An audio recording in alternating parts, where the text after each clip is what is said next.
Hi, hello, welcome to the channel. We are going to see about some basic concepts of chemistry. In that chapter, the first topic is matter. Matter is anything that has mass and occupies space. So example, book, pen, pencil, etc. Another term widely used in chemistry is material, but it has a limited meaning as it corresponds to matter having specific uses. Example, glass, cement, paper. Thus, all materials are matter, but all matters are not material. So, these matters are classified. There are two. They were classified into two types: physical classification based on physical properties, and the chemical classification based on chemical composition. Next, based on the physical classification, they are divided into three types: solid, liquid, and gases. Solids, they are the particles held very close to each other in orderly fashion and there is no much freedom of movement. So, liquid particles, they are very close to each other in orderly fashion but they can move around. Gases, these particles are far apart compared to the solids and liquid states and the movement is easy and fast. So, in this, we have a tabulation, so a diagram. So it links the conversion between solid, liquid, and gas gaseous state. So we tell solid to liquid is a melting process and liquid to gas is an evaporation, and gaseous state to liquid state is called condensation, and liquid to solid is called freezing, and solid to gas is called sublimation, and gas to solid is called deposition. Difference between gas and vapor is that vapors represent a gaseous state of a substance which is liquid at room temperature. A substance which is in gaseous state at room temperature is called gas but not vapor. Example, ammonia is a gas, not vapor, but water on heating forms water. So here we get a difference between the gas and the vapor. So ammonia is gas, but water is in vapor form while boiling. So besides above, the other two states of matter are also known. So they are plasma and Bose-Einstein condensation. So this we learnt in previous classes. These exist only in extreme conditions of temperature and pressure. That is why generally three states of matter are considered. So on the chemical classification of matter, we divide matter into two types: pure substance and a mixture. Pure substance have a fixed composition and a mixture have variable compositions. So again, mixture is divided into two types: homogeneous mixtures and heterogeneous mixtures. Homogeneous mixtures is uniform throughout, the composition is uniform. So examples will be salt solution, sugar solution, etc. And heterogeneous mixture, they are in non-uniform composition throughout, that are examples are they are like colloids and alloys.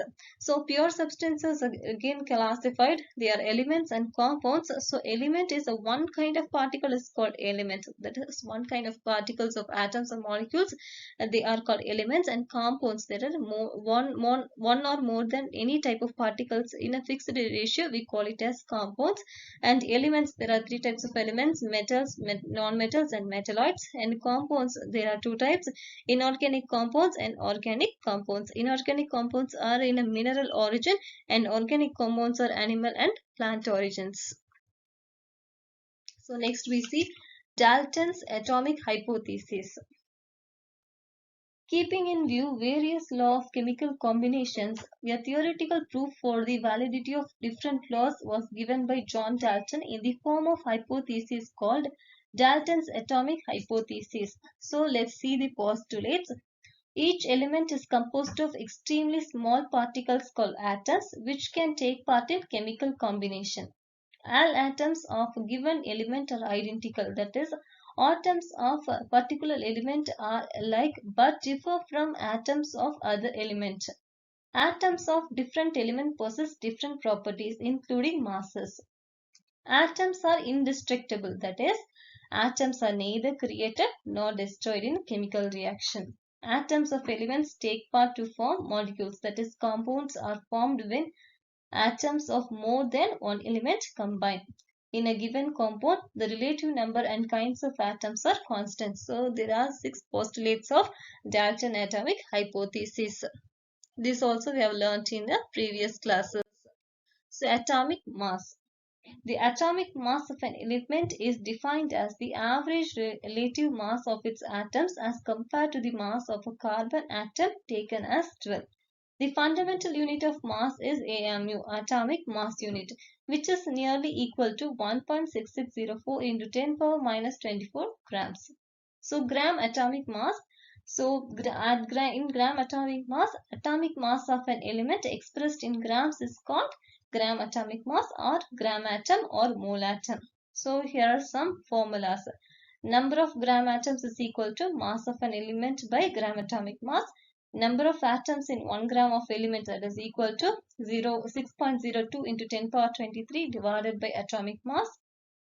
Mass of one atom of the element in grams we give is equal to gram atomic mass divided by 6.02 into 10 power 23. Atomic mass of a gaseous element, molecular mass by atomicity. Molecular mass. A molecule, an element or a compound has molecular mass equal to a number which indicates how many times heavier is a molecule of that element or compound as compared with 1/12 of the mass of an atom of carbon-12. Molecular mass is expressed in AMU.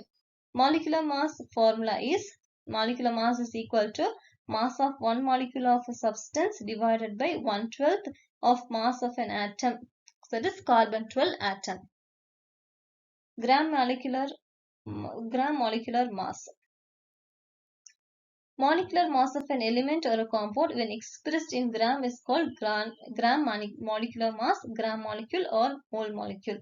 Number of gram molecules is equal to mass of a substance divided by gram molecular mass. Mass of a substance in gram is equal to number of gram molecules into gram molecular mass. Number of atoms in a substance is equal to number of gram molecular mass into 6.02 in 10 power 23 into atomicity. Number of electrons in a given substance is equal to number of gram molecular mass into 6.02 in 10 power 23 into number of electrons.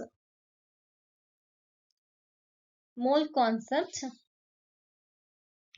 The mole is abbreviated as MOL. In the SI base unit for the amount of chemical species, it is always associated with a chemical formula and refers to an Avogadro number 6.022 into 10 power 23 of particles represented by the formula, and it is designated as N0. There's 12 molecules of HCl in a dozen, 144 molecules of HCl in a gross, and 6.022 in 10 power 23 molecules of HCl is a mole. So we find that 12 molecules, we tell it is a dozen, 144 gross, and when it comes for a mole, it is 6.022 into 10 power 23 molecules of any material, any compound, we tell it as a mole. 1 mole of a substance is equal to 6.022 into 10 power 23 species. The molar mass of a substance is the mass in grams of 1 mole of that substance. So mole of the substance is equal to mass in gram divided by molar mass. So equal to number of atoms or molecules of particles divided by Avogadro number. So under STP conditions, standard temperature pressure conditions, when temperature is 273 Kelvin and pressure is 1 atmosphere, volume of 1 mole of an ideal gas is 22.4 liter. This we have to remember. Equivalent mass. The number of parts by mass of a substance that combines with or displaces 1.008 parts by mass of hydrogen or 8.0 parts of oxygen or 35.5 parts of fluorine is called equivalent mass. On the other hand, quantity of a substance in grams numerically equal to its equivalent mass is called gram equivalent mass or gram equivalent. So number of gram equivalent mass is equal to mass of the substance in grams divided by gram equivalent mass of that substance. So the concept of equivalent of the substance is calculated by the following formula. That is, number of equivalents is equal to weight divided by weight of one equivalent equal to weight divided by equivalent weight. So we represent it in alphabet, that is W divided by E. Number of equivalents is equal to number of moles into n factor. Now let's see the law of equivalence. The law that governs the fundamental basis of all titration is the law of equivalence, according to which at end point of titration, the volume of the two titrants reactor have same number of equivalents or milli-equivalents. Thus, according to the law of equivalence, whenever two substances react, the equivalence of one will be equal to the equivalence of the other and is also equal to the equivalence of each of the products. That is, A plus B plus C gives, that is the reactants, A plus B plus C gives the product D plus E plus F. Then the equivalence of A, B, C, D, E and F are equal to each other irrespective of the molar ratio in which they are reacting or produced. Thus, the advantage with the equivalent composite is that the balanced chemical reaction is not needed. So, in the law of equivalence, we do not need a balanced chemical reaction.